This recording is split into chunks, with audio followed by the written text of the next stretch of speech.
옛날에는 생산도 못했던 법정에서 재판부가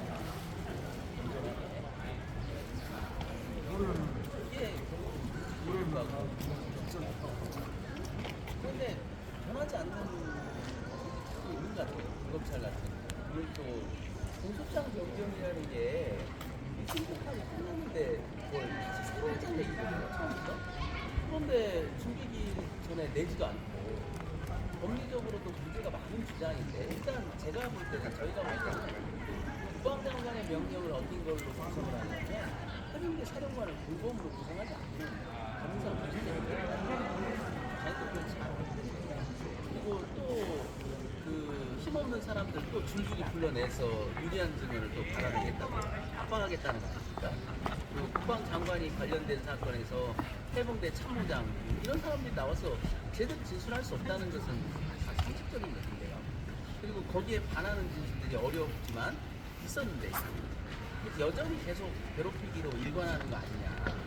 그래도 다행스러운 건 1심에서 그렇게 악랄한 짓을 했던 두 명의 군검사는 사라져서 그나마 오늘 이 사람들은 조금 그런 악랄성이 아직까지는 덜 보인다. 그러나 분명히 돌아가서 또 이제 검찰 단장한테 혼나겠죠. 그러면 또 바뀔 겁니다. 1심에서도 그랬거든요.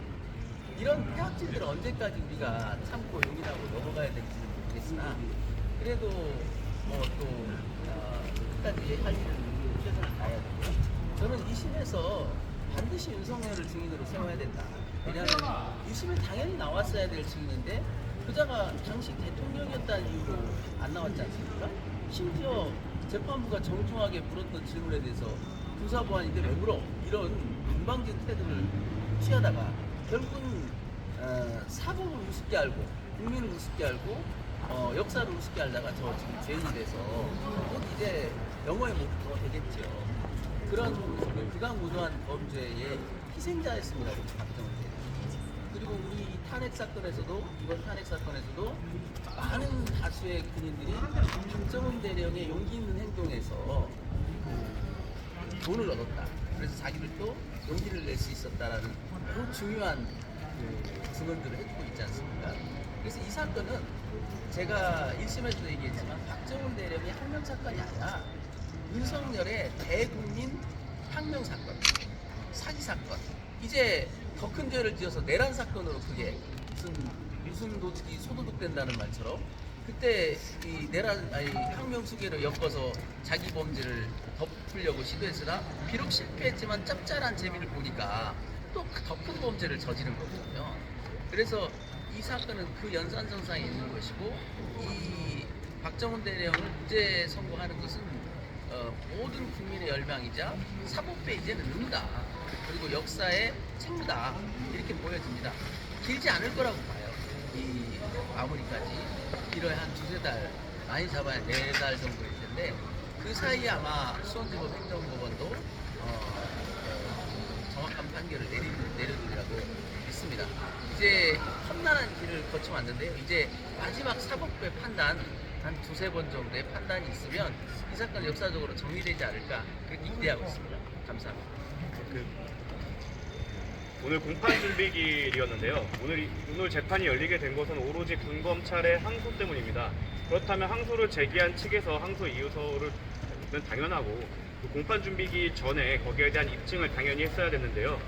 지금 군검찰은 공소장 변경에 대한 의견조차 정하지 못하고 왔고 어떠한 증인을 부를지 어떻게 변론을 이끌어갈지조차 공판 준비기 이전에 밝히지 않았습니다. 이렇게 재판을 지연하는 것은 오로지 군검찰의 비책이며 이에 대해서 변호인단은 빠른 진행을 위해서 최대한 재판부에 협조할 예정입니다. 감사합니다. 정구승 변호사님이십니다. 정구승 변호사님이십니다. 윤석열 대통령에 대한 증인법 받아낼 거라고 이 사건 자체가 두 가지의 명령 때문인데요. 이 명령이 정당한 명령이었는지 여부를 판단하기 위해서 가장 중요한 핵심 증인이라고 생각합니다. 군사법원에서 재판할 당시에는 현직 대통령이었기 때문에 저희가 재판부의 부담을 이해는 했지만 현재는 대통령이 아니기 때문에 이 사건 실체적 진실을 밝히기 위해서는 꼭 증인 신청을 받아주셔야 된다고 생각합니다. 뿐만 아니라 이 사건 공소 제기를 했던 군검사 염보현에 대해서는 필수적으로 공소권 남용을 판단하기 위해 증인 신청이 꼭 인용되어야 된다고 생각하고 있습니다. 말씀만 드리면 오늘 저희가 재판부에 그 검찰에 해명하라고 요청한 게 있습니다. 구성명 요청서에 대통령 경로는 있다는 거냐 없다는 거냐 아니면 이 사건과 무관하다는 거냐. 또 하나가 뭐였냐면 그 검찰은 항소 이유서에서 대법원 판례 하나를 인용했습니다. 무슨 판례냐면 명백히 위법하지 않으면 항명죄가 된다라는 취지였거든요. 그러면 이 사건에서 도대체 위법한 명령이긴 한데 명백하지 않다는 뜻이냐? 그게 분명치가 않았습니다. 아니 이 헌법이 준수되고 법치 질서가 확립된 우리나라에서 위법하나 명백하지 않아서 항명죄로 처벌한다는 게 국민 법감정에서 용인될 수가 있는 겁니까? 위법한데 그것이 명백하지 않다. 세상에 위법한 명령을 명백한지까지 따져야 됩니까? 명백하다는 것은 말 그대로 따지면 온 천하가 다 안다는 거예요. 그런 위법성이 어디 있겠습니까? 그러나 위법한 명령을 내리고 그 명령에 따르지 않았다고 처벌하겠다? 이번에 그 논리라면요. 이번에 그 비상계엄 때 출동명령에 저항했던 많은 군인들도 그 기준에 따르면 다 항명죄예요. 왜냐하면 세상에 명백한 위법이 어디 있어요? 만약에 그 국회에 불순분자가 있어서 출동을 명했다고 한다면 그 명령을 적법할 수도 있거든요. 그 당시에 누가 봐도 완벽하게 명백하다 이런 게 어디 있겠습니까? 그러나 법치국가에서는 분명히 국가가 위법한 명령을 해서는 안 되는 거고요. 당연히 그 명령을 따라서도 안 되지만 따르지 않았다고 처벌하는 것은 정말 극악무도한 범죄행위죠. 그 부분에 대해서 군검찰이 명확하게 입장을 밝혀야 된다. 이렇게 저희가 주장했고 재판부도 그 부분을 채택해서 군검찰의 명확한 의견을 밝히라고 요청을 했거든요. 다음 기일 전까지 과연 군검찰이 어떠한 태도를 취하는지 좀 지켜볼 필요가 있을 것 같습니다. 임태훈 군인권센터 소장님 발언입니다. 다음 주 월요일 내란 수배 윤석열의 두 번째 형사재판이 이곳에서 진행이 됩니다. 군인권센터는 내란 수배를 풀어준 지기현 재판부에 항의의 뜻을 담아 즉각 범죄를 부인하고 증거인멸을 지속적으로 일삼고 있는 내란 우두머리 윤석열에 대한 즉각적인 재구속을 촉구하는 시민서명을 10만 명을 3일 만에 돌파했습니다. 저희가 월요일 날 오전에 제출할 텐데요. 공교롭게도 오늘 우리 박정훈 대령 항명죄 첫 공판에서도 내란 우두머리 윤석열의 경로 그리고 수사 외압 이 실체적 진실을 밝히기 위해서 변호인단께서 증인으로 신청을 했습니다. 윤석열 대통령의 경로는 명백한 수사 외압이자 직권남용 범죄행위입니다. 사실상 특검이 출범했다면 현직 대통령이라 할지라도 체포 구속되는 것이 저는 맞다고 생각합니다. 그가 생각하는 대한민국의 군대와 장병들의 인권, 징병제의 근간을 뒤흔드는 불법 계엄과 그리고 한 군인의 억울한 죽음에 대해서 실체적 진실을 뒤엎으려고 했던 자의 말로는 당연히 감옥이어야 되는 게 맞습니다. 호화 아파트가 아닌 감옥으로 다시 가야 된다고 저는 생각하고 있습니다. 재판부는 모든 수단과 방법을 가리지 않고 이 실체적 진실의 주범인 윤석열의 경로에 대한 부분과 수사 외압을 어떻게 행사했는지에 대한 부분을 가려야지만이 이 항명죄의 실체적 진실이 무엇인가를 입증할 수 있다고 저는 생각하고 있습니다. 대통령실의 군사법원이 경로에 대해서 질문했을 때 군사 안보라서 답변할 수 없다라는 회계망측한 답변서를 제출한 것도 기가 막힐 노릇입니다. 사법정의가 바로 서지 않고 입법정의도 지금 쿠데타로 인해서 전복될 뻔했습니다. 내란을 일으켜서 사법부도 장악하고 군사법원이 모든 사법부를 장악해서 단심으로 체포 대상자 500명을 모두 가두려고 했던 그런 어마무시한 헌정질서 파괴범입니다. 이런 자를 조속한 시일 내에 재구속하고 다음 재판에서는 증인 채택을 신속하게 이루어서 그 다음 재판에서 윤석열이 이 법정에서 어떻게 경로를 했고 임성근을 어떻게 비호했고 그 지시를 공직기관 비서관에게 어떻게 지시했으며 김태호 차장에게 어떻게 지시했고 그리고 지금 서울경찰청 직무대행을 하고 있는 박현수에게 어떻게 지시했는지를 낱낱이 밝혀야 된다고 생각하고 있습니다. 이상입니다. 네, 질문 있으실까요? 네, 말씀 주시죠. 저는 그 연보영 검사에 관한 이 고발 부분이 17개 허위 사실로 박정우 대령님을 이제 구속시키려고 획책을 했다가 이제 그거는 무산이 됐지만 이거를 고발을 했는데 국방부 조사본부가 이 17개 허위 사실을 다 배척을 해버린 거잖아요. 이 부분은 매우 불공정하고 편파적이라고 보여지는데요. 왜 그렇게 했는지 17개나 다 배척하면 정말 많아져 그런 부분이고요. 후속 조치가 혹시 있나요? 뭐 항고를 하신다든지 아니면 공수처에 별도로 또 추가 고발을 한다든지. 예, 그 부분은 아마 이제 그 결정이 내려진 날을 좀 주목해야 될 것 같아요. 3월 26일에 그 불기소 의견이 만들어졌거든요. 4월 4일 날 대통령 탄핵 선고가 있었습니다. 아마 그때 일각에서는 꿈에 부풀었겠죠. 대통령 탄핵이 기각될 거다. 그 기대감에서 그런 엉터리 의견이 만들어졌을 거다라고 저는 보여요. 그런데 이제 그 사건이 군사경찰에서 검찰로 송치됐는데요. 그 송치가 된 군검찰이 바로 이 구속영장을 만든 검찰단이란 말이에요. 범죄자한테 네 범죄가 범죄냐 아니냐라고 판단하라고 범죄자한테 다시 보낸 거라고요. 이 부분에 대해서는 특검이 필요하다. 이런 입장이죠. 그리고 굉장히 중요한 자료가 하나 이제 탄핵 과정에서 나왔던 게 두 가지 자료 정도가 하나 있는데요. 하나는 뭐냐면 그 1심 군사법원 재판부를 뒷조사시켰던 부분. 또 하나가 뭐냐면 노상원의 수첩에서 박정훈 대령이 언급됐다는 사실입니다. 그 박정훈 대령이 언급된 내용을 보면 어떻게 돼 있냐면 이름이 기재돼 있지 않아요. 그 주모자, 해병대 수사단, 대령 이렇게만 기재돼 있거든요. 이건 윤석열의 목소리 아닌가. 그래서 그 분노가 구속영장을 넘어서서 기소까지 연결된 거 아닌가. 그래서 윤석열을 반드시 불러서 그 부분도 꼭 확인하려고 합니다.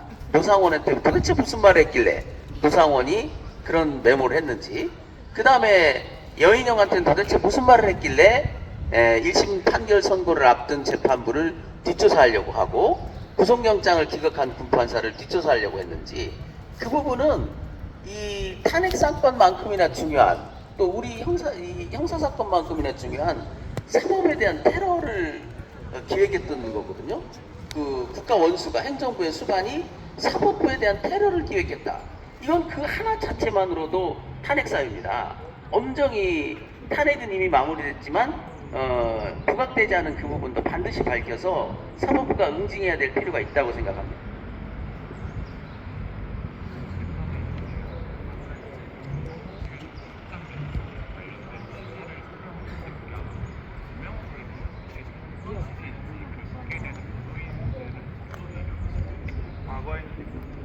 지금 그 해병대 사령공반의 명령은 없었다라고 1심에서 판단을 했기 때문에, 그렇다면 국방장관의 명령은 있었지 않냐, 이런 논리를 펴는 거거든요. 그 논리가 성립되려면 국방장관의 명령을 해병대 사령관과 우리 박 단장이 공범관계로 어겼어야 되는 겁니다. 그렇지 않고는 성립될 수가 없어요. 왜냐하면 명령이라는 건 지휘계통을 타고 내려가는 것이지 그냥 전달될 수 있는 게 아니거든요. 특히 이 수사 지휘에 관한 것은 명령 체계가 엄정하게 갖춰져 있습니다. 정점에 있는 수사 지휘권자가 그 지휘 라인을 무시하고 직접 지시할 수는 없어요. 예를 들면 검찰총장이 이 담당 검사한테 직접 지휘하기가 어색한 것처럼 검사는 그래도 그게 가능하지 않냐라는 법리라도 있는데 군사경찰에 대해서는 그런 법리 자체도 없다고요.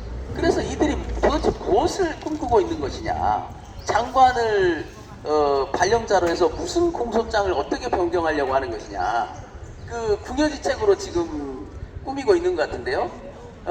항소 제기한 다음에 지금까지 시간이 있었는데 계속 검토만 하고 있다.